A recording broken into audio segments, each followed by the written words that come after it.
Greetings. Electric vehicle sales, and that includes battery-operated vehicles as well as plug-in hybrid electric vehicles, are growing at a very rapid rate. And this is approaching a tipping point that I spoke about in a video a couple months ago, and you can see in this card up here. This is a technological disruption of substantial scale and scope, and so I'm going to be talking about this pretty often on this channel. We are witnessing right before our eyes one of the big technological disruptions of the era. And this is very profound, and there are a lot of secondary and tertiary disruptions that go alongside that.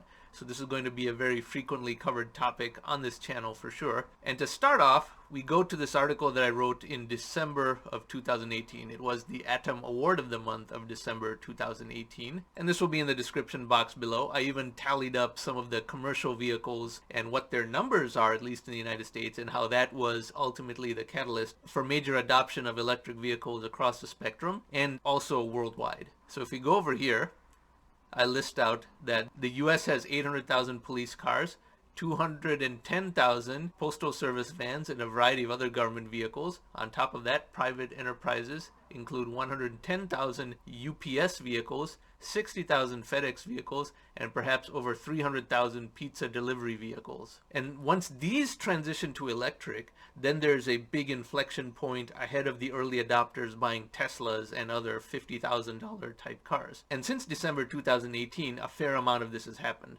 So for a primer, we go to this chart in the article and focus on the right-hand side over here. That's what's much more important.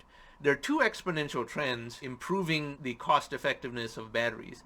The blue line to the left is battery cost worldwide dollars per kilowatt hour, and that is improving. And this chart was from 2015. We're almost at the end of this chart, but that is what has already occurred in terms of massive cost reduction. But on this maroon line over here to the right, you see battery average density watt hours per liter.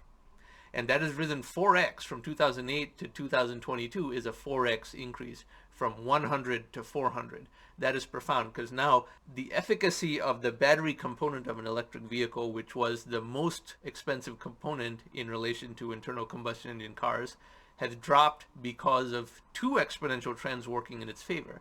And despite the entrenchment of the internal combustion engine and gasoline paradigm, the rate of growth of electric vehicle sales is now very, very rapid, and the numbers are starting to get very meaningful. And by that I mean meaningful in an economic sense, not just to a level that helps Tesla's stock price go up, but meaningful in a global macroeconomic sense.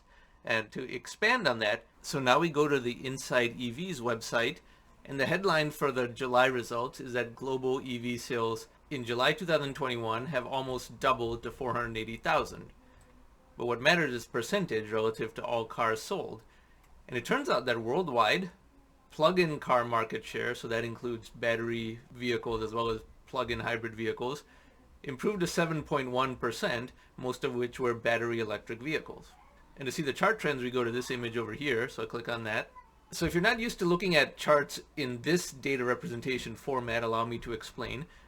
6 years are tracked, and the individual month of each year is a different color of vertical bar, and that gives us an idea of annual trends while seasonality is smoothed out because different years have slightly different seasonalities. And the month level data isn't all that important, but the broader trend of growth is for our purposes. So you can see from 2016 to 2021, it's straight up, with 2021 so much higher than 2020 and 2019. So even whatever suppressive effect might have occurred because of the COVID-19 pandemic is really in the past and does not have any effect on slowing the growth of demand. And demand has risen 5x to 6x, and that's why we have gone from what might have been 1% of all new cars sold in 2016 as electric vehicles to 7.1% as we have seen in July of 2021.